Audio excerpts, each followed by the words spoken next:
네, 매주 수요일에는 기자들의 눈으로 정치권 사정 살펴봅니다. 오늘도 어김없이 경향신문 구교영 기자, 시사인의 김은지 기자 두 분 나오셨습니다. 어서 오십시오. 안녕하세요. 네. 제가 가장 신뢰하는 믿음직한 제가 이 말씀을 그냥 하시는 게 아니라는 거를 어제 체감했습니다. 어제 제가 급하게 어제 소방수로 한 번 더 나왔거든요. 박근건 기자가 일본 취재가 있어서 어제 텐션과 오늘의 텐션이 이렇게 다르시다니 확실히 구교영 선배가 있고 없고가 크다. 아니 제 문제가 아니고 이정주가 불안하거든요. 같이 방송해 보면 큰일 날 수 있거든요. 아닙니다. 이정주 사랑합니다. 이정주 화이팅. 예. 질문하는 기자. 오늘 더 애정이 느껴진다. 진짜 근데 저는 너무 감사해요. 이렇게 사실은 같은 회사 선후배 사이도 아닌데 이렇게 훌륭하게 함께 해주시니 얼마나 감사합니까. 저희가 고락을 너무 오래 같이 하지 않았습니까? 정말로. 하면서 많이 배웠고 저희도 너무 좋습니다. 예, 자 광고부터 하겠습니다. 우리 이 광고는 원래 이 구경 기자가 훨씬 더 잘하는데 제가 오늘은 아닙니다. 호스트이기 때문에 제가 읽도록 하겠습니다. 자, 무조건 써야 하는 인터넷 휴대폰 정수기 렌탈 의외로 매월 나가는 요금으로 부담되시는 분들이 많으신데요. 이런 분들의 부담을 줄여드리기 위해서 인터넷 비교원이 최대 128만 원의 혜택을 드리고 있습니다. 인터넷 TV 신규 가입 시 최대 48만 원, 휴대폰 구입 시 최대 50만 원, 정수기 렌탈 시 최대 30만 원, 통신사 그대로 쓰던 폰 그대로 통신사만 변경하셔도 최대 30만 원의 혜택을 돌려드립니다. 인터넷 비교원은 지난 23년간 현금 사은품 누적 983억 원 이상이고요. 누적 가입자가 60만 명 이상입니다. 서울보증보험에 8억 원 이상 보험에 가입되어 있는 튼튼한 법인 기업이기 때문에 안심하시고 가입하셔도 되겠습니다. 개인정보 보안도 철저해서 단 한 건의 보안 사고도 없었다라는 점을 말씀드립니다. 또 비교원에서는 지원금이 타사보다 적다 그러면 차액의 무려 150%를 보장해드리는 비교원 보장제 또 실시하고 있습니다. 만약 현금 사은품 혜택을 원하지 않는다 그러면 55인치 삼성 텔레비전으로 선택하셔서 받으실 수도 있으십니다. 지금 1670-2571, 1670-2571로 전화 주시거나 네이버에 비교원 검색하시고 상담 신청하시기 바랍니다. 제가 좀 버벅거리긴 했는데 그래도 전 잘 읽었다고 생각해요. 왜냐하면 지난번에 우리 구교영 기자 휴가 갔을 때 경향신문 후배들이 했거든요. 이정주랑 둘이 했는데 제가 더 잘할 것 같아요. 반응들이 다양하게 오더라고요. 반응이 구경 역시 구경해야 된다. 광고 떨어지겠다. 큰일 났다 이거. 휴가 일주일 더 갔다가 난리 나겠다. 예. 자, 근데 이게 생각보다 근데 길어요. 생각보다 길어가지고 이거 다 똑바로 읽기가 쉽지 않다. 예, 사장님 꼭 유념해 주시기 바라고요. 네, 자, 두 번째 소개해드릴 광고는 시니케어 플러스 센터 플러스 페이셜 크림입니다. 자, 호주 식약청 인가를 받고 생산된 시니케어 플러스 센터 플러스 페이셜 크림은 일단 주름을 당겨주고요. 피부를 밝혀주고 시간을 되돌리는 플래시백 크림입니다. 플라센타 성분이 뭐냐? 양태반 성분입니다. 그래서 손상된 피부를 재생시켜주시고 그리고 또 자연유래 성분이라서 흡수가 빠릅니다. 마카다미아 오일, 아르간 오일, 좋은 오일은 다 들어갔다. 비싼 오일이거든요. 예. 마카다미아 오일이 진짜 비싸요. 아시죠, 여러분? 네, 아르간 오일로 피부 보습 및 항산화 효과에도 도움을 드릴 수 있습니다. 주름 개선, 미백 효과를 식약청으로부터 인증받은 기능성 크림이기도 하고요. 하루 24시간 촉촉함을 채워주는 플라센타 플러스 페이셜 크림으로 어제와 달라진 오늘의 피부를 경험해 보시기를 추천드립니다. 네이버 스마트 스토어 누적 판매량 10만 개 넘었는데요. 이거 숫자 빨리 바뀌어야 됩니다. 네. 50만 개, 100만 개, 200만 개, 1000만 배 팔리는 그날까지 저희가 광고 계속 하도록 하겠습니다. 플라센타 플러스 페이셜 크림을 영문이에요. 한글 안 바꿉니다. 사장님께서 펜즈몰 FANGMALL 펜즈몰에서 1+1으로 구매 가능하십니다.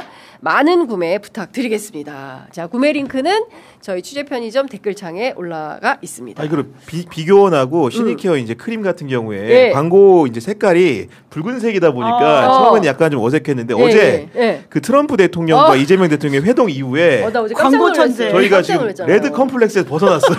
괜찮아, 저 빨간색이 보니까. 빨간색 괜찮아. 좋아 보여. 어제 구교영 기자가 마스가 모자를 그거 왔어요? 마스가 모자를 쓰고 트럼프 그 피습당한 사진 있잖아요. 그 티셔츠를 입고 방송을 했어요. 네. 야, 구경 기자는 대단하다. 이제 방송인이다. 그러게요. 기자가 아니다. 생각보다 조회수가 많이 안 나오던데. 많이 준비했는데 소문이 좀 들렀나 봐요. 진짜 더 세게 소문을 내야 됩니다. 이걸 한번 더 써야 되나? 네, 근데 제가 봤더니 댓글창을 봤어요. 모자가 너무 적다. 말랐나? 구경 모자를 좀 큰 걸 써야 될 것 같다. 예, 이런 의견이 다수 있었다는 우리가 또 이거 팩트를 숨기질 못하네. 소개해드리겠습니다. 근데 직접 제작하신 거예요? 그러니까. 제가 구매처를 밝힐 수는 없는데 여하간 이제 그 2개를 구해가지고 대단하다. 일단 어제 쓰고 나왔고 왜냐면은 오늘 같은 경우에 이제 알려진 소식이 그 한화가는 미국에 지은 필리 조선소에 그 대통령 일행이 방문을 했잖아요. 그때 이제 보니까 그 관계자들 일부가 모자를 착용을 했더라고요. 대통령은 안 썼지만 어쨌든 간에 우리와 한국과 미국의 양국의 조선 산업이 함께 병행 발전하는 상황이기 때문에 그런 애국심을 담아서 어제 하루 모자를 급하게 준비했었습니다. 휴가 갔다 와서 아이디어가 넘치십니다. 그러니까. 지금 저는 김용범 정책실장이 좋나 이렇게 생각했어요. 왜냐하면 김용범 정책실장이 그 KBS 방송할 때 그 모자 들고 나왔거든요. 그래서 그 모자 구하기 어려운데 어디서 났지? 출처는 비밀. 취재해봐야 되겠다. 저는 말씀드리지만은 조회수에는 영향이 없었다. 모자 쓰고 나와도 조회수에 영향이 없다. 여러분 구경의 정치비상구 어떻게 모자 썼는지 지금 바로 검색해 주시기 바랍니다. 예. 여하튼 지금 보면 한미 정상회담, 한일 정상회담 분위기가 매우 뜨겁습니다. 오늘 아침에 나온 여론조사도 보니까 상당히 여론이 많이 좋아지고 있어요. 호전되고 있습니다. 자, 잘했다가 53.1%고 그다음에 성과가 있었다가 60.7%예요. 어떻게 봐야 됩니까? 야, 이런 압도적인 지지라는 것은 이재명 대통령이 정말로 트럼프라는 강적을 만나서 정정당당하게 어떻게 보면은 아첨하지 않으면서도 상대방의 그 동의를 끌어내는 화술과 자세를 보였기 때문이라고 생각을 하는 것이고 결국은 많은 분들이 이거를 가리고 비공개로 한 다음에 나중에 사후 설명을 한 게 아니고 이재명 대통령과 트럼프 대통령이 직접 오벌 오피스에서 만나는 장면을 생중계로 보고 내린 판단이라는 게 중요한 것인데 결국은 이재명 대통령이 그만큼 준비를 차분히 했고 국민들이 동의할 만한 결과물을 내놓았다 이렇게 평가하는 것 같습니다. 자, 김용민 님이 쿠팡에서 15,800원에 받은 구매처 비밀로 한 게 특정사 지금 이거 어떻게 된 거예요? 예. 그리고 또 이 얘기도 하네요. 이게 시간이 안 돼서 구경 기자님 구독만 하고 근데 좀 봐야 되겠다. 다시 보기 봐야 되겠다. 이제 이런 의견들. 제가 여기서 확언 드릴 수 있는 건 쿠팡에서 산 건 아닙니다. 아니다. 쿠팡에서 사진 않았다. 여하튼 지금 한미 정상회담 소식들이 계속 들어오고 있는데 지금 굉장한 성과가 있는 것 같고요. 그러니까 저는 이런 걸 느낍니다. 대한민국의 위상이 옛날에 식민지 겪었고 군사독재 겪었고 민주화운동 세게 했고 사실 이 기반은 독립운동에 기반하는 거죠. 일제의 을사늑약으로 120년 전에 우리가 나라를 뺏겼지만 끊임없는 독립운동의 역사를 가지고 말도 안 뺏기고 그렇죠? 창씨개명했지만 이름도 우리가 그대로 쓰고 문화도 우리가 다 지키고 우리 말과 글과 어를 지키면서 끊임없이 민주화 투쟁을 한 결과 빛나는 민주주의를 유지하고 세계에서 이런 나라가 없다. 저 그냥 자부심. 그럼요. 산업화와 민주화를 동시에 이룬 나라라고 하는 것은 사실 한국이 유일하고요. 그런 점에서 우리가 충분히 자부심을 가질 만하고 역사에 기록될 만한 우리의 성취라고 하는 점에서도 더욱더 윤석열이라는 자가 펼쳤던 경험이라고 하는 게 괘씸하고 용서할 수 없다는 생각이 드는 게 그 지금 몇십 년 동안 우리가 발전시켜왔던 그 역사라 단 하나의 결정으로 뒤엎으려고 했던 거잖아요. 그조차도 저희가 3시간 만에 제압을 하긴 했지만 몇 시간 만에 제압을 하긴 했지만 그러니까 정말 충분하게 자랑스러울 만하고요. 그러니까 사실 지금 이재명 대통령의 성과만이 아니라 그러니까 문화적으로도 사실 경제 그리고 사회 발전 다음에 오는 것이 문화적인 어떤 소프트 파워인데 그런 것들도 이제 캐대헌의 어떤 열풍으로서 충분하게 우리가 지금 얼마나 정점에 가 있는지를 알고 있기 때문에 정말 중요한 시점이고 지금 더 한 단계 올라가야 된다 이런 말씀도 드리고 그렇습니다. 싶습니다. 그러니까 저는 진짜 너무 자랑스러운 거예요. 맞아요. 그러니까 기죽지 않고 큰 나라에 기죽지 않고 당당하게 우리가 할 말들 다 하면서 자신감 뿜뿜. 그리고 이제 국제사회가, 저는 대통령 그 얘기도 굉장히 중요하다고 생각하는데, CSIS 연설에서 이제는 한국 민주주의를 이제 세계가 주목해야 된다. 그러면서 이제 또 자꾸 교정을 하게 돼요. 2024년을 1924년이라고 잘못 말씀하셨어요. 네, 그러니까 저는 이게 대한민국의 자부심을 가지고 세계 국제사회에서 당당하게 나가도 되겠다. 전 그런 생각이 좀 들었습니다. 그것도 그렇고 어제 이제 많은 우리 국민들이 탐복했던 부분은 그 최악의 상황이 사실은 회담 전에 발생을 했거든요. 트럼프가 트루스 소셜에다가 숙청과 혁명을 운운하면서 대한민국 상황이 우려된다고 말을 했는데 그 상간에 어떤 일들이 많이 있었겠습니까? 네. 결국은 대통령이 트럼프를 만나가지고 어떤 행위를 할 것인가, 어떤 언사를 할 것인가 굉장히 중요했는데 그 문제를 굉장히 압축적으로 풀어냈고 단시간 안에 트럼프의 동의를 얻어내는 기술을 보여줬다. 흡사 트럼프가 이재명 같다. 무슨 얘기냐면은 이재명 대통령이 트럼프 대통령을 만나기 위해서 그 전에 거래의 기술이라는 그 1987년도의 책을 여러 번 탐독했다고 했는데 트럼프 같은 행동을 보여줬다. 왜냐하면 그 책에 나오는 가장 중요한 대목이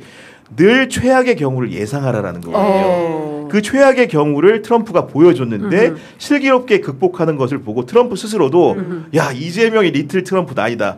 트럼프보다 나은 사람일 수도 있다. 이런 확신을 하게 된 게 아닌가 생각이 들 정도로 대처가 굉장히 유려했다. 국민들이 탐복했다. 준비된 지도자라고 느꼈다. 이렇게 보여집니다.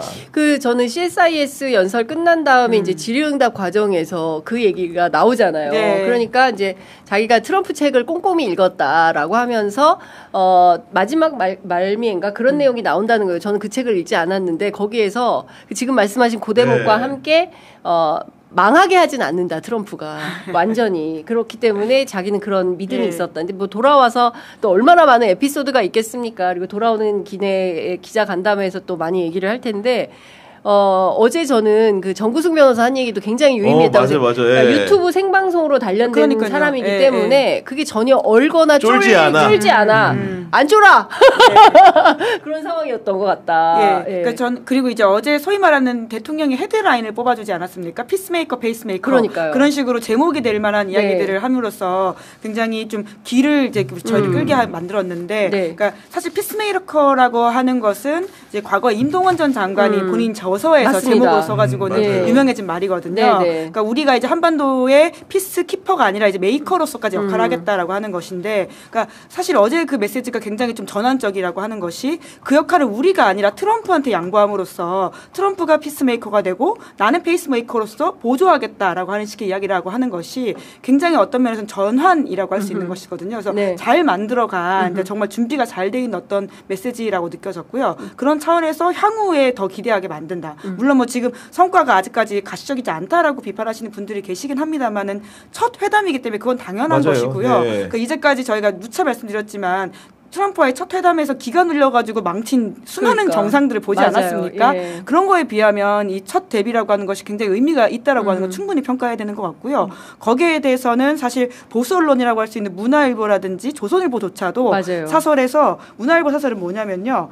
두 정상의 회담이 대체적으로 성공적이었다고 평가할 수 있다. 이렇게 이야기했고요. 문화일보가? 사설이 첫 문장이 그거예요. 그리고 조선일보 같은 경우에도 마지막 문장이 뭐냐면 그 예측 불가 트럼프와의 첫 만남을 무난하게 소화해낸 것으로 평가받을 만하다. 큰 고비를 잘 넘겼다. 이렇게 이야기하고 있습니다. 이제 이것만 보더라도 하세요, 이제. 그러니까 굉장히 뭐 성과에 대해서는 뭐 향후 계속 봐야 되겠지만 첫 만남을 이렇게 깎아내리는 건 사실 국민의힘처럼 좀 굉장히 좀 편향되어 있는 이야기다. 맞습니다. 이렇게 봐야 됩니다. 그러니까 제가 보기에 모자라요. 나경원 의원도 그렇고 김문수 후보도 그렇고 그 촌각을 참지 못해가지고 그 사이에 망해라 누가 보더라도.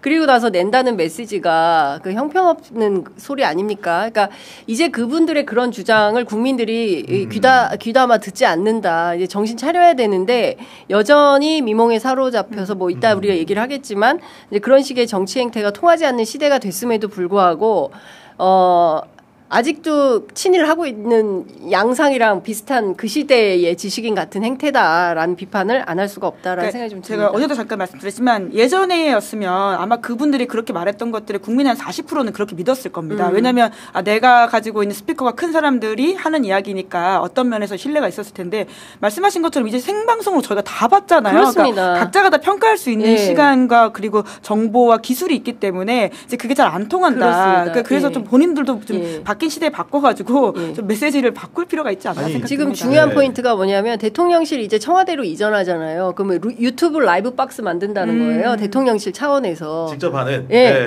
저희들도 거기서 방송할 수 있게 됩니다. 그러니까 왜냐하면 저희는 유튜브 기반으로 하고 있으니까 근데 아마도 제가 보기에는 그 150개사 정도가 지금 대통령실 출입하고 있는데 다 할걸요?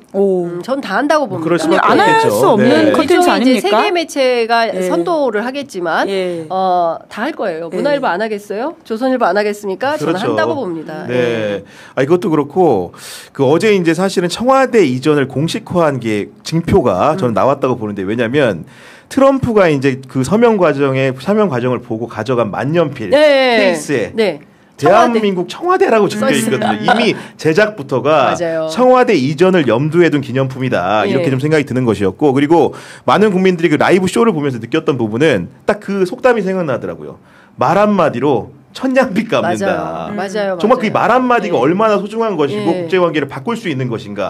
대통령의 금원 한마디 한마디가 얼마나 소중한 것인가를 국민들이 몸소 체감했다고 보여지는 것이고 더 이재명 대통령이 대단한 부분이라고 하는 것은 문재인 정부의 외교 정책을 실용적으로 전환하였다는 맞습니다. 점에서 예를 들면은 남북관계라는 게 우리가 민주정부가 들어서면 늘 우리 스스로 주도적으로 하고 싶은 욕망에 시달리거든요. 그러니까 한반도 운전자론으로 대표되는 이런 것들이 문재인 정부 때만 있었던 게 아니고 김대중 전 대통령께서도 자신감을 가지고 우리가 남북관계는 조율해야 된다. 우리만이 할 수 있다고 봤는데 그런 틀을 깨고 트럼프에게 키를 넘겨주면서도 뭔가 남북관계의 실익은 챙기겠다라는 실용주의적 이재명식 외교 노선을 보여줬다는 점에서 국제사회에서 굉장히 이렇게 탐복할 만한 그런 가치가 있는 발언을 하였다. 이렇게 평가해야 될 것 같습니다. 그러니까 제가 사실은 그 뭐 비공개 브리핑이 있었어요.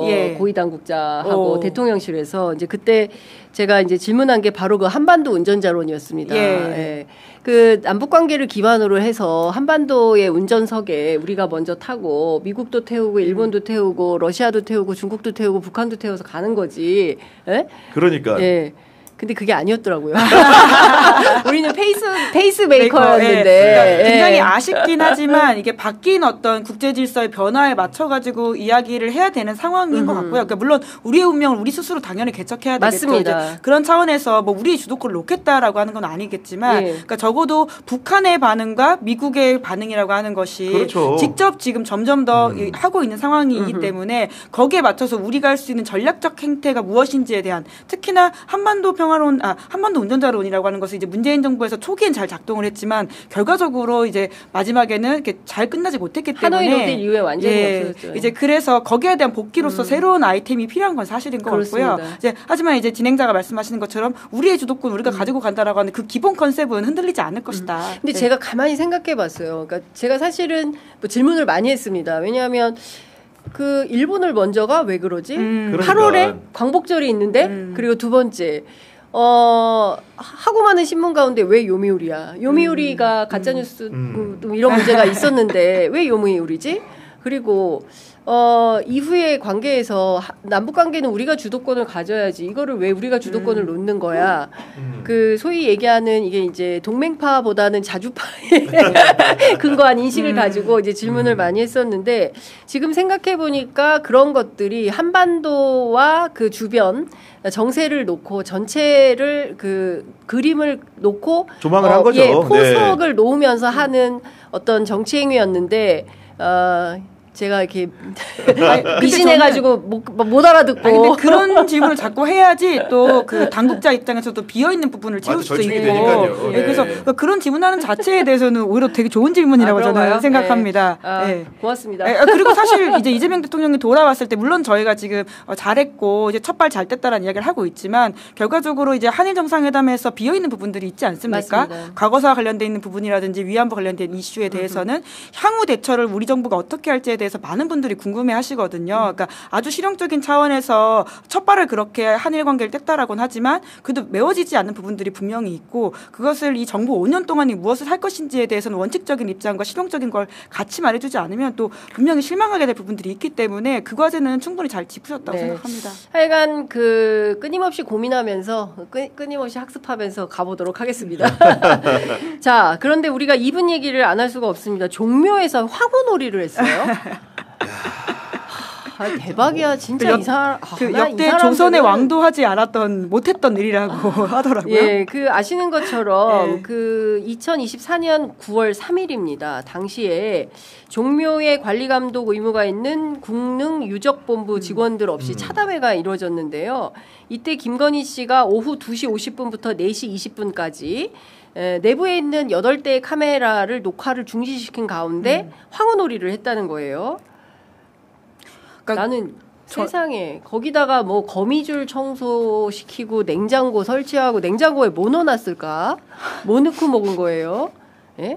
아니 정말로 이 사람들은 도대체가 아니 종묘라는 데가 그 역대 조선시대 보면은 왕과 왕비의 그 위패 같은 걸 모셔두고 제례를 지내는 공간이에요. 제사 지내는 공간이에요. 거기에 지금 김건희가 가가지고 개인 카페인 마냥 카페 건입니까 여기가?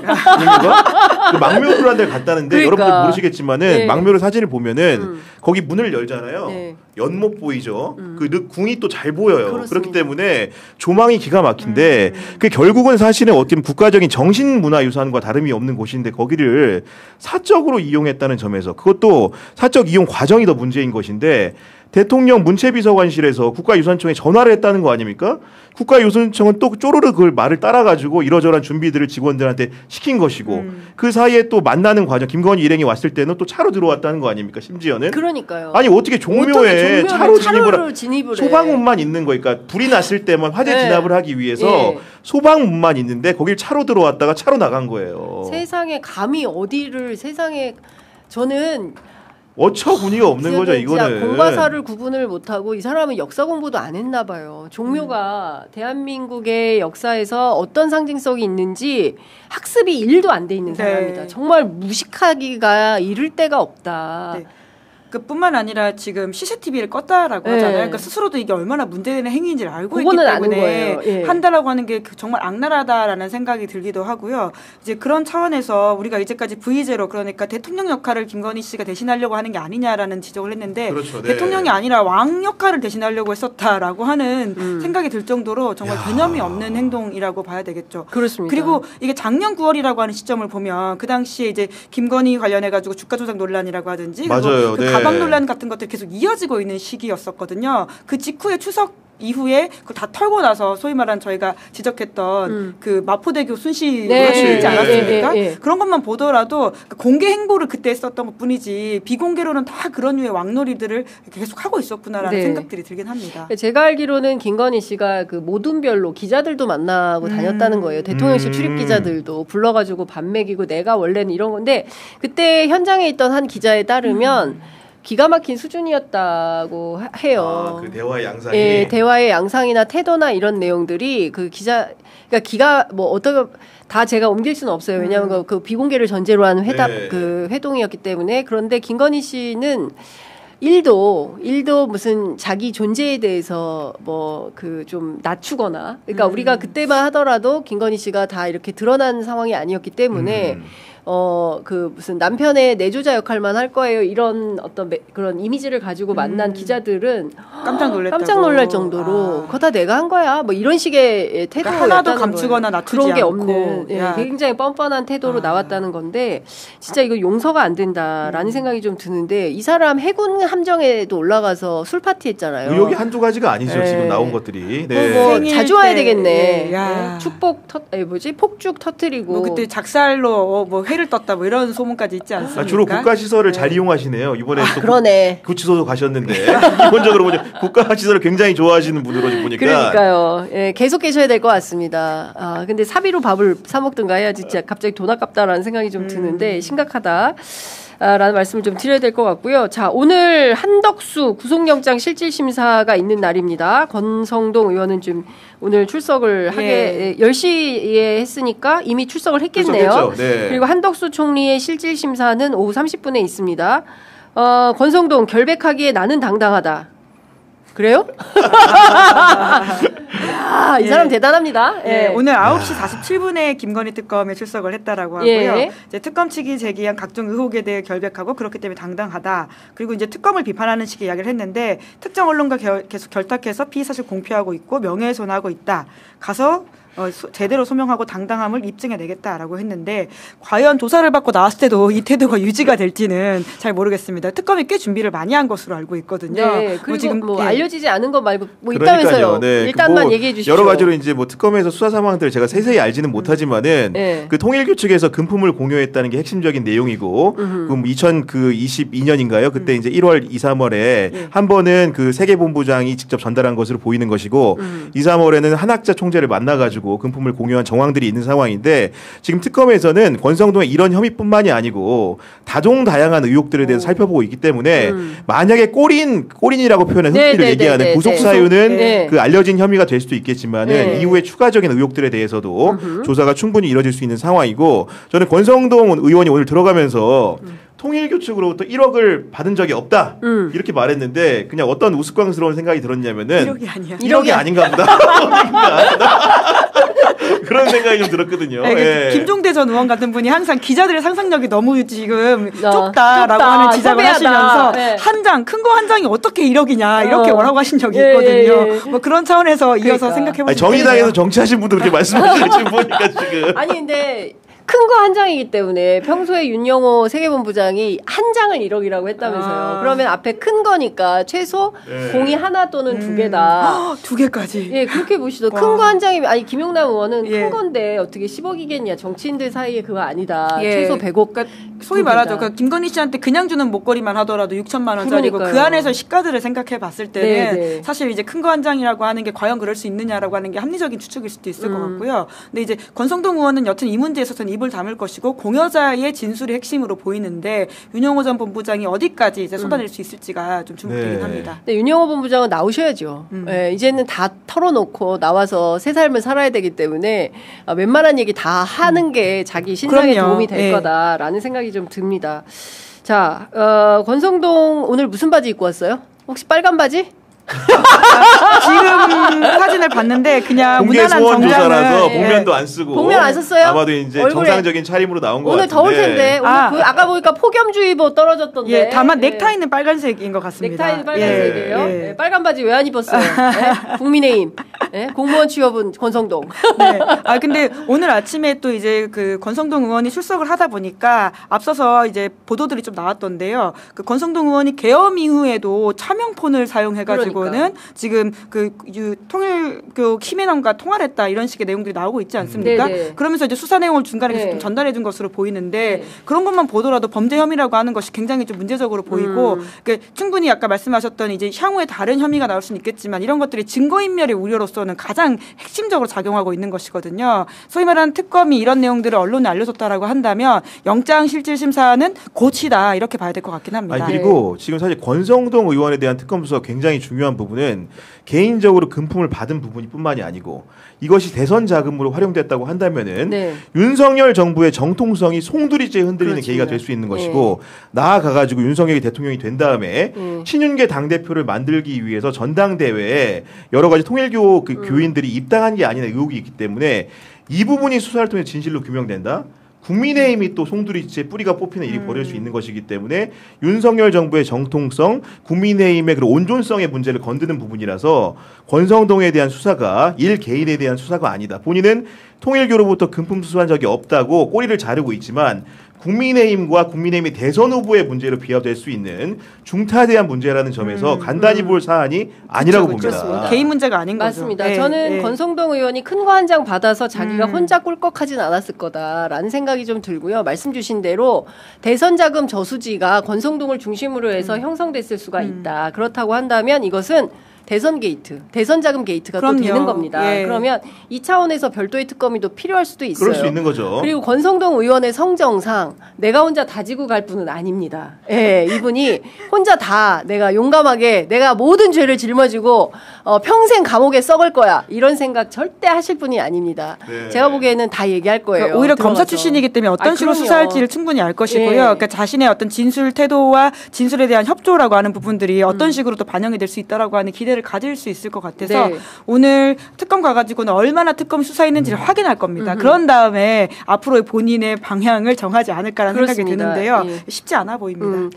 어쨌든 통일교 한학자 총재에게 큰절하고 쇼핑백 2개 그리고 큰 거 한 장 서포트 이 대목과 관련해서는 피해가기가 굉장히 어려울 거다. 네. 그거 말고 수사 정보를 빼줬다라는 부분도 그렇습니다. 있잖아요. 예. 해외 원정 도박 관련해가지고 600억 네. 해외 원정 도박. 그러니까 그 다음에 이제 그 권성동 다음은 한학자죠. 예, 이렇게 해서 통일교 스캔들이 계속 갈 거다라는 생각이 좀 듭니다. 하여튼 그래서 이제 압수수색 얘기를 다시 할 수밖에 없는데요. 그 전당대회 때문에 사실상 김건희 특검이 그 국민의힘 압수수색이 난항을 겪었고 결과적으로는 실패한 바가 있는데요. 네. 그러니까 이 상황들이 지금 국민의힘 전반으로 펼쳐가지고 대선자금 수사까지 가려면 압수수색이 이제 필수적으로 필요한 부분들이 있거든요. 이제 그래서 이제 새 대표는 좀 거기에 협조해가지고 해야 될 필요가 있지 않나라는 생각이 들긴 합니다.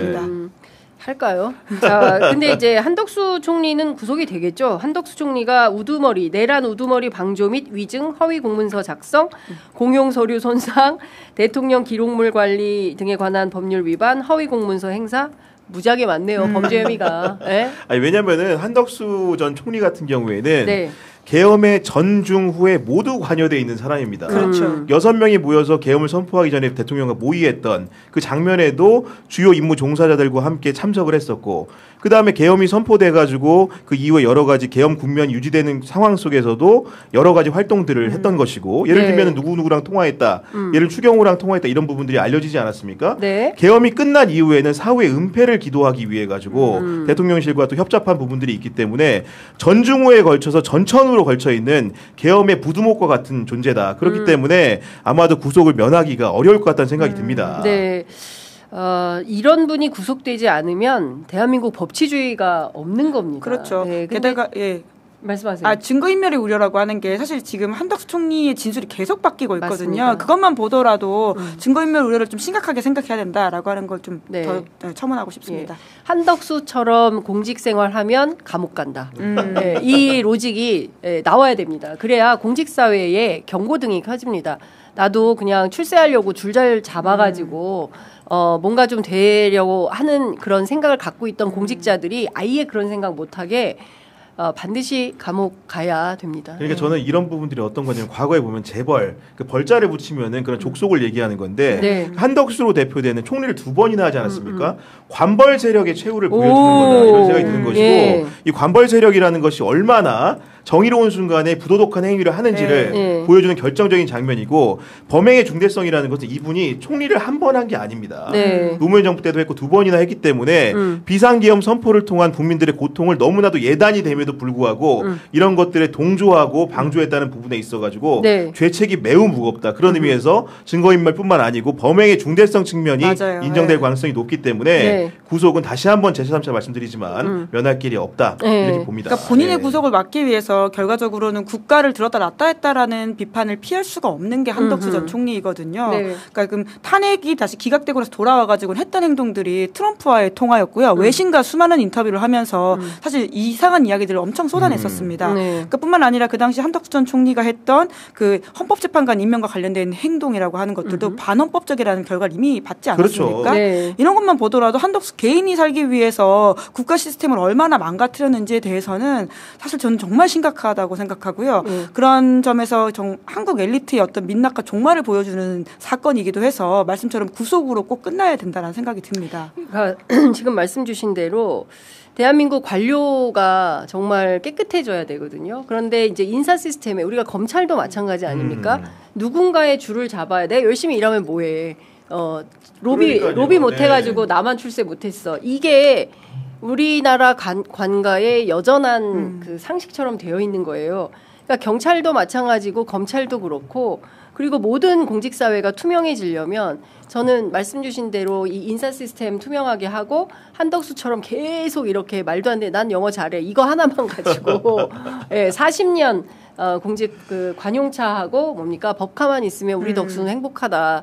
이런 식의 조롱을 들으면서 그 아주 불명예스러운 인생의 정리를 하게 하는 건 그게 진짜 역사 발전에 되게 중요한 부분인 것 같습니다. 그러니까 말씀처럼 이러한 교훈이 있어야지 다음에 따라오는 사람들이 그렇죠. 저렇게 살면 안 맞습니다. 된다라고 하는 것들을 알게 되는 것이거든요. 그러니까 사실 한덕수라고 하는 사람은 관료 사회의 상징이자 그리고는 뭐라고 할까요? 엘리트 신화라고 할 수 있는 사람입니다. 네. 정말 관료 오브 관료의 정점에 올라갔던 사람의 민낯이라고 하는 게 얼마나 초라한지를 우리가 이번에 알게 된 것이고 저런 사람을 잘못 따라가고 롤모델 삼으면 안 된다라고 아니다라고 하는 것들도 확실하게 보여줘야 되지 않나. 사실 지금은 내란 방조 혐의이긴 하지만 한덕수 전 총리 관련해서는 사실 주요 임무 종사를 어디까지 했는지에 대한 의심도 있지 않습니까? 그 부분도 충분히 좀 체크해야 됩니다.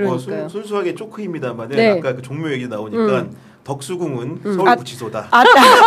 제가 보니까 휴가 갔다 와서 컨디션이 좋으세요 지금. 좋습니다. 네, 자 국민의힘 얘기를 좀 해보겠습니다. 장동혁 대표가 선출이 됐어요. 각 당 분위기나 반응은 좀 어떻습니까, 김은지 기자님? 네, 국민의힘 사실 어제도 제가 말씀드렸지만 김문수 될 줄 알아가지고 저 너무 약간 민망하더라고요. 앞에 방송에서 세게 얘기한 모양이에요. 흑역사가 이렇게 박제가 되어서 역시 쉽게 단언하면 안 된다. 열어두고 이야기해야 된다. 이런 생각이 드는데. 김준희 선배 많이 들리더라고요.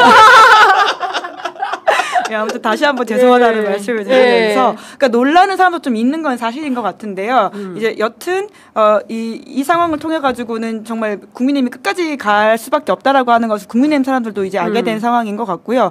당장은 내년 이제 지방선거를 앞두고 전환길 정말 공천 받는 거냐라는 이야기들이 본인들도 반농담을 하고 있거든요. 진짜요? 예, 이제 그런 상황에서 심지어 오늘 기사는 이진숙 대 전환길이 내년에 지금 TK 공천 경쟁자다라는 식의 나올 정도로 그러니까 정말 이제 과거에 냈던 반농담 이야기가 이제 진실에 가까워지고 있다라는 것도. 지금 보니까 민주당의 박수현 수석 대변인은 통상적으로 축하해야 마땅하지만 이번 전당대회는 극우 쌍둥이의 결선이었고 전당대회가 아닌 전길대회로 전락했다. 축하의 말을 의례적으로라도 건네기가 어렵다라는 입장 밝혔고요. 조국혁신당의 김선민 대표 권한대행도 축하는 해야 하지만 제 양심으로는 도저히 그럴 수가 없겠다.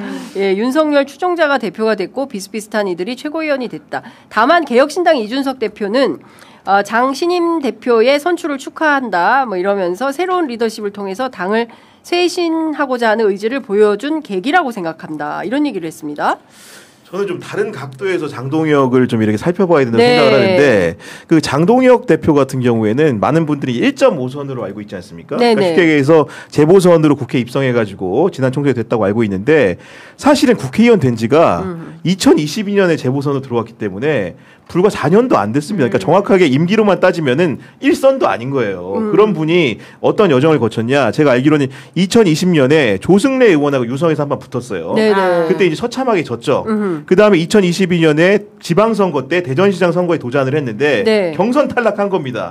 그런데 충남 보력에 김태흠이 지사 나가면서 비니까 거기에 재보선 공천을 받았는데 들어간 거예요. 그 이후에 2023년도에 12월에 한동훈 비대위에 사무총장으로 가죠. 총선 집니다. 2024년 7월에 또 어떻게 되냐? 그 전당대회 나가서 수석 최고위원이 됐어요. 그 다음에 지금 당대표가 된 거거든요. 어마어마한 사람이다. 사실은 제1야당의 대표가 이렇게 단기간에 된 사람 자체가 사상 처음이에요. 그런 측면에서 장동혁을 봐야 되는데 이런 벼락부자의 경우에 어떤 경위로 됐는지를 살펴보면 답이 너무 참혹한 것이죠. 벼락 대표가 된 게 사실은 본인의 어떻게 보면 자체력을 가졌던 정치적인 능력이나 언변이라기보다는 친윤 세력, 심지어 그보다 넘어선 어떻게 보면은 그 반탄을 외치는 그런 전환길 세력과 동조해가지고 대표가 됐다는 점에서 굉장히 그런 레지티머시, 정당성이 약한 제1야당 대표다. 외부 의탁을 해서 대표가 된 거 아니겠습니까? 그렇죠. 그런 측면에서 이 사람의 인생 여정, 정치 여정을 살펴보는 과정에서 향후의 행보를 좀 이해해야 된다. 앞으로도 자력으로 결심할 수 있는 게 있겠습니까? 이렇게 되면? 그 누구의 아까 바지 사장이라는 표현을 썼어요. 김상우 의원이. 그러니까 소위 얘기하는 언더찐윤들의 바지 사장으로서의 역할밖에는 못할 거다라는 전망을 하던데 어떻게 보세요? 아마도 이제 그렇겠죠. 왜냐하면 지금 누가 보더라도 지금 보면은 당직 인선도 나눠일 겁니다. 왜냐하면 1.5선 당대표 밑에서 일할 3선, 4선 사무총장을 과연 찾기가 쉬울까요? 그러니까 기본적으로 정당판의 룰 자체가 깨진 상황이기 때문에 정청래 의원은 4선이에요. 그러니까 선수 갖고 이렇게 정답은 아니지만 한동훈 같은 사람이 외지에서 와서 대표가 되기는 하지만 그런 룰과는 다르게 전당대회를 어떻게 보면은 대선 패배 이후에 정상적으로 치른 건데 도지사 2번하고 국회의원 3선하고 대선 후보하고 장관 된 사람을 이긴 겁니다. 그렇습니다. 이런 상황에서 정상적인 정당 운영이라는 게 과연 가능할 수 있을 것인가 이런 관점에서 살펴볼 필요가 있고 그렇다고 한다면은 그 음지에서 이 사람을 서포트했던 사람들이 좌지우지하는 정당 운영이 될 가능성이 높다. 이런 측면에서 언더치윤의 영향력이라는 것은 가공할 만하게 커질 수밖에 없다라는 전망을 김상우 의원처럼 할 수밖에 없습니다. 그 장동혁 대표 취임 첫날부터 모든 우파 시민과 연대해서 이재명 정권 끌어내리는데 모든 걸 바치겠다라고 얘기를 했는데요. 오늘 광화문 앞에 열리는 긴급 기자회견이 있어요. 물론 장동혁 의원실에서는 나는 여기 참석하지 않는다라는 입장을 밝혔는데 특별 초청 인사가 장동혁, 김민수, 최수진입니다. 그거 뭐 보여주실 수 있습니까? 부정선거 가짜 대통령은 즉각 하야하라. 근데 이런 주장을 하는 사람 이거 보여줄 필요가 있나 싶기도 한데 여하튼 이런 주장을 하기도 해요. 예. 아니 정치 비상구 시간을 겹치더라고 보니까. 오후 4시에 하는 정치 비상구 봐야 됩니다. 정치 비상구. 예. 오후 4시네. 예.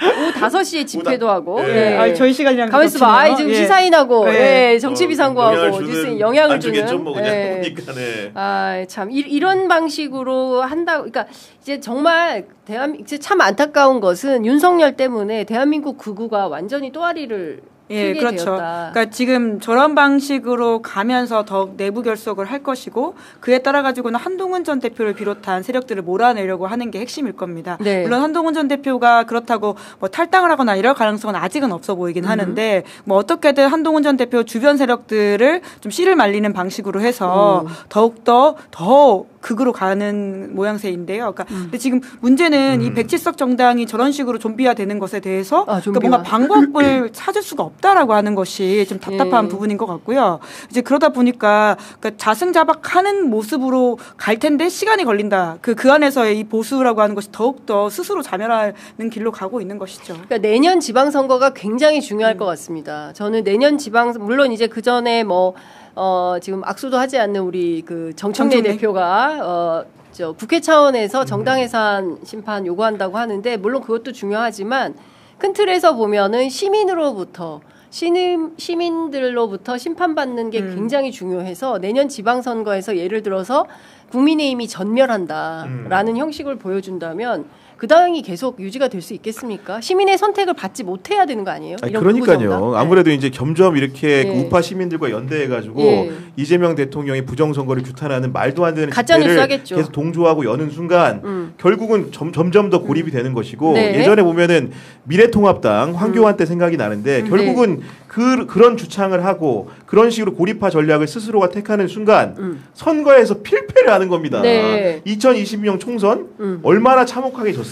그렇습니다. 그런 교훈을 얻지 못하고 지금 똑같은 길을 걷고 있다는 게 너무나 안타깝고 내년 6월 지방선거가 정말로 하나마나 선거로 가는 지름길로 가는 역할들을 본인 스스로 자초하고 있다라는 평가를 할 수밖에 없습니다. 근데 그 당시 황교안 때 103석이었거든요. 근데 지금 107석이에요. 그러니까 사실 이제 그런 차원에서 어디까지 더 바닥으로 가 정신을 차리냐, 100석 이하로 내려가가지고는 정말 무엇을 할 수 있느냐에 대한 이야기를 할 수밖에 없고, 그러니까 저희가 지방선거 이야기를 누차하지만 사실 국민의힘 사람들도 내년 지방선거 어렵다는 걸 너무 잘 알고 있습니다. 그렇기 때문에 더 똘똘 뭉치는 게 TK, PK만 챙기면 된다라는 식의 방식이거든요. 그리고 지금 현재 의원들도 거의 그쪽 위주이기 때문에 더욱더 그렇게 고립화되면서 극으로 가고 있는데 여전히 100석 넘게 영향력을 미친다라고 하는 게 너무 답답한 좀 노릇이죠. 그러게요. 저희가 연대에서 TK, PK 가서 라이브 방송을 좀 해야 되겠습니다. 전환기 씨가 민주주의를 살리는 일을 해야 될 것 같습니다. 언론이 해야지 누가 합니까? 전환기 씨가 김문수는 내게 사과하고 정계를 은퇴해라. 뭐예요, 이 사람은? 하여튼 참 대선 패배 책임지고 물러나라라고 주장을 하는데 여튼 전환계 시대가 열렸다. 그러니까 전환길의 힘이다. 내가 장동혁을 당선시켰다라고 하는 그러니까 뭐 도장찍기 같은 것이죠. 그렇습니다. 내 역할이 컸고 장동혁은 내 말을 들어야 된다라고 하는 그 메시지로서 저렇게 라이브 방송을 했다라고 이해하면 될 것 같습니다. 아니 근데 전 참 하나 의문인 게 국민의힘 내부에서 그런 분들 있잖아요. 보면 이제 특히나 이제 탄핵에 반대하는 분들 같은 경우에는 습관성으로 각종 선거를 지금 부정선거를 외치잖아요. 국회의원 선거, 대선. 자기들 당내 선거는 왜 부정선거라고 안 합니까? 그러니까. 가까스로 이겼잖아 보니까. 맞아요. 정말로 작은 차이로. 맞습니다. 의심해볼 만한 거 아닙니까 이게? 내일 하는 거 아니에요? 그리고 지금 이거 간단하게 좀 보면 이것도 기가 막힌 뉴스인데 원희룡 장관 취임하던 날 양평고속도로 강상면 종점안이 본격화됐다. 그러니까 양평 고속도로 종점을 변경하려고 원희룡 씨를 장관시켰나라는 의심마저 들어요. 네, 그러니까 사실 원희룡 전 장관이 아직도 특검에서는 네. 무풍지대에 있는 사람처럼 예, 예. 보이는 게 있거든요. 예. 물론 뭐 어느 순간에는 불러가지고 조사를 할 수 있겠지만 아직까지 거기까지 지금 숙성이 안 돼서 안 네. 부르고 있는 것 같은데 원 전 장관도 저희가 절대 잊으면 안 되는 이름이다라고 하는 것을 좀 상기시켜주는 기사라고 볼 수 있습니다. 그래요. 그리고 이 사람까지 지금 뭐 집중이 되는 것 같은데 엄마의 엑스맨이에요. 뭐 삼촌이에요. 아저씨예요. 집사라고 보통은 나오던데요. 네. 네. 저는 좀 기가 막힌 게 동아일보 단독 보도인데요. 경기도 양평군 창고에서 김충식 씨 있지 않습니까? 다이어리. 네, 김충식의 다이어리가 나왔는데 거기에 사단법인 미안해 정말 미안해라는. 아니 이름이 왜 미안해 정말 미안해지? 그러니까 저도 궁금하더라고요. 여기 430걸릴까봐 그랬나? 430억 규모의 평화의 순례길 DMZ 평화공원 사업 추진 계획안이 발견이 됐는데 비무장지대 안에 평화공원을 조성해서 그러니까 UN 아시아 본부를 이전하는 방안을 추진하고 있었다는 거예요. 그러니까 연천군 일대에 30만 제곱미터 부지의 평화공원을 만들고 그 금액이 전체 430억인데 정부에서 80억 그다음에 저금리 대출을 200억 받고 그다음에 민간기업 지원금하고 출연금 총 40억 해가지고 이걸 해보겠다. 그러니까 이 사람들이 진짜 나라를 들어먹을 결심을 하고 사기꾼이 때로 들어왔네. 이런 생각을 지워버릴 수가 없어요. 아 정말로 이제 해먹을 결심이라는 게 너무 심각합니다. 어디서부터 어디까지인가 굉장히 놀랍고 그 김건희도 집사가 있지 않습니까? 최은순도 집사가 있다는 거죠. 그런 상황인 거고 그 대칭 관계가 놀랍고 누구 보고 배웠겠습니까? 엄마 보고 배웠네. 그랬을 것 같고 기본적으로 게다가 그 김충식 씨라는 분이 나이가 굉장히 많아요. 최은순 씨도 많지만 그 노욕의 끝이 어딘지도 정말로 왜냐면은 그 최은순 씨가 여러 가지 공모 관계 를 통해 가지고 앞에서도 여러 일들을 해왔다는 것으로 알려져 있지 않습니까? 네네. 어떻게 보면 최은순의 사위가 대통령이 되니까 또 한 번 이런 용기를 내 가지고 불을 태우는 모습들이 정말로 의아하게 느껴집니다. 근데 저는 이렇게 DMZ까지 입도선매해가지고 430억이나 되는 그 정부 돈을 끌어당겨 가지고 평화공원을 짓고 거기에서 또 커미션을 먹으려고 했던 거잖아요. 그러니까 이런 걸 생각해 보면 이 김건희 일가의 이 사기꾼, 이 사기 행각은 정말 끝도 없다. 이거 진짜 제대로 하지 않으면 또 어디선가 지금 뭘 해먹고 있지 않을까라는 의심마저 듭니다. 진짜 정권이 3년 만에 끝나서 그나마 우리가 이런 상황인 건데, 그러니까 저는 이 기사 보면서 과거에 김건희 씨가 최재형 목사 통화할 때 통일 대통령 되겠다. 맞아요. 통화가 아니고 만나서 한 이야기였나요? 이제 그렇게 했었지 않습니까? 이제 그 통일 대통령이라고 하는 맥락이라고 하는 게 단순히 그런 게 아니라 여러 가지 포석을 놓은 게 아니었는가라는 생각이 들 정도로 그렇습니다. 굉장히 사기 행각과 돈의 문제에 있어서는 김건희 씨에 관련해서는 절대 좀 놓으면 안 되는 키워드다. 저는 계속 이제 이 법인 이름이 미안해 정말 미안해. 누구한테 하는 말일까? 왜냐면 뒤에 사업이 보니까 평화와 DMZ가 나와가지고 우리 국민의힘 지지자들한테 미안해 정말 미안해 평화를 해서 너무 미안해 뭐 이런 건가? 우스갯소리지만은 법인 이름을 이렇게 짓는 장명 센스도 너무 신기하다. 이게 지금 누구한테 미안해서 이렇게 많이 이상하네요. 정말로 지금 등기부등본 한번 떼봐야 되겠습니다. 떼봅시다. 자 그리고 육선의 그 추미애 의원이 어제 데뷔를 했습니다. 국회 법사위. 뭐 국민의힘 뭐 장난 아니었습니다. 뭐 간사간 협의가 안 됐다라고 하고 거의 뭐 막 난리를 치던데 중요한 포인트는 지금 속옷 난동과 관련해서 그리고 의자 난동과 관련해서 CCTV하고 바디캠 이거 공개하라는 게 이제 더불어민주당의 요구인데. 열람을 하겠다는 거잖아요. 우선 보고 판단하겠다. 9월 1일 오전 10시에 현장 검증 실시 계획서를 채택을 했습니다. 그래서 서울구치소로 가서 CCTV 등 영상 기록을 열람을 해서 실제로 특검에 수사 방해를 했는지 안 했는지 이걸 확인해 보겠다는 게 국회 법사위인데 정성호 법무부 장관은 CCTV 공개 요청은 좀 그래도 한때 대한민국 대통령인데 공개하기 어렵다. 대중에 공개하는 건 어렵다. 열람은 오케이. 이런 겁니까? 네, 지금 근데 여튼 이제 국회를 통해 가지고는 나올 경우에는 갈 수 있다라는 판단인 것 같은데 민주당의 고민은 확실히 있는 것 같습니다. 이제 이걸 보고 나서 판단을 하겠다라고 하는 것인데 민주당 안에서도 여튼 공개해야 된다라고 하는 분들이 있고요. 그러니까 오히려 소위 말하는 이제 역풍이 불 수 있기 때문에 당 차원에서 공개하는 건 좀 곤란하다라고 이야기하는 뭐 지도부 인사들이 있는 것으로 알고 있는데 네. 이제 그래서 우선은 봐야지 판단이 가능할 것 같긴 해요. 그러니까 이걸 보고 소위 말하는 역풍이 불지 아니면 정말 공개해가지고 이게 투명하게 정보를 유통할지에 대해서는. 네. 그렇군요. 어찌됐든 뭐 어떻게 생각하세요? 이 부분은 아니 어떻게 하는 근데 게 좋을까요? 저는 개인적으로는 그러니까 윤석열 측에서 만약에 특검을 상대로 고발장을 내지 않았다고 한다면은 저도 정성호 장관의 의견에 동조했을 텐데 지금 독직 폭행을 주장하고 맞아요. 뭐 직권남용 체포를 주장하고 직권남용 강금 미수를 주장하잖아요. 그러면 CCTV를 한번 가려보자 이겁니다. 그 피의자이자 피고인 윤석열이 네. 정말 속옷바람을 때를 썼는지 아닌 건지 우리 그 교정당국에 있는 직원들이 무리한 공권력을 사용했는지 아닌지를 국민들 앞에서 평가받아봐야 되지 않겠습니까? 그렇습니다. 윤석열 말을 어떻게 믿습니까? 네. 하는 말마다 거짓말이었는데. 맞습니다. 그렇기 때문에 그런 것들을 가리는 차원에서라도 열람은 기본이고 네. 사실 열람 후에 적절한 그 부분에서 모자이크는 좀 해야겠죠. 속옷만 입었다고 하니까 모자이크 한 채로 그 행위를 좀 이렇게 공개할 필요가 있다. 적절한 중간항을 찾아가지고 정성호 장관이 결단을 내려줘야 된다고 봅니다. 예. 야, 대한민국의 품격을 완전히 바닥 저 지하까지 파고 들어간 게 윤석열 내란 세력 그렇죠. 아닌가 싶고요. 네. 앞서도 우리 김은지 기자님께서 잘 설명을 해주신 것처럼 세상의 국민들이 정말 오랫동안 노력, 피땀 눈물로 세운 이 나라를 하루아침에 다 걷어서 자기들의 그렇죠. 세상으로 네. 만들려고 했다는 이 괘씸한 죄상에 대해서는 묵과할 수가 없다. 지구 끝까지 쫓아가가지고 다 파내서 확실하게 엄벌해야 되지 않을까라는 그럼요. 생각이 좀 네. 듭니다. 예. 아, 궁금하네. 열람하고 싶다. 모자이크 꼭 해야 됩니다. 제가 누차 강조드리지만. 예, 안 본 눈 사야 되는 지경에 이르르면 안 됩니다. 산업재해 될 수 있어요. 예. 자, 오늘도 정말, 지금 저희가 74만이 됐대요. 감사합니다. 요즘 구독자 잘 안 오르는데. 요새 진짜 비수기인데. 요새 축하드립니다. 비수기인데 저희 지난주에 정상회담 잘못 얘기가 다시 복귀된 거 아니죠? 정상회담 너무 조회수 잘 나오고. 아니 그게 아니고 중간에. 네, 뭐 굳이 다 얘기 안 해도 돼요. 네.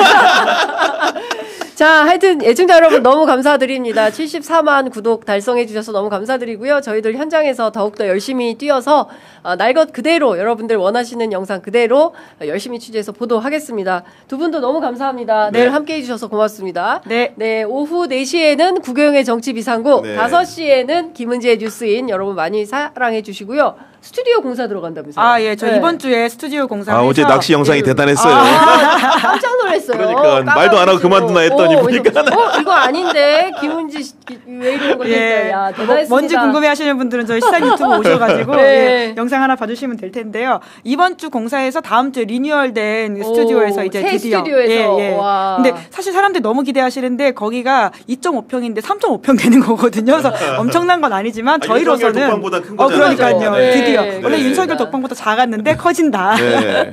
김은지 화이팅 축하드려요. 네, 구경 감사합니다. 기자님, 김은지 기자님 감사합니다. 예, 네. 저희 애청자분들께서도 이렇게 응원하고 계시다라는 말씀 좀 드리겠습니다. 100만 갑시다 아자 하셨는데요. 야. 네, 그날이 꼭 오기를 여러분들과 함께 기대하고 청와대 라이브 하실 때 네. 100만 갈 것 같습니다. 그때쯤 되면. 그러니까. 청와대 라이브 할 때 제 생각에는 80만 정도 가면 참 좋겠어요. 지금 보시지만 마시고 네. 일단 있거든요. 네, 좀, 좋아요, 구독 예. 누르시고 나가십시오. 네. 오! 야. 네, 방송이 우리 또 그런 말이 잘 안 나와. 네, 여러분 80만 가야 되니까. 80만 가야 되니까 여러분들 잘 부탁드리겠습니다. 고맙습니다. 감사합니다. 네, 고맙습니다. 감사합니다.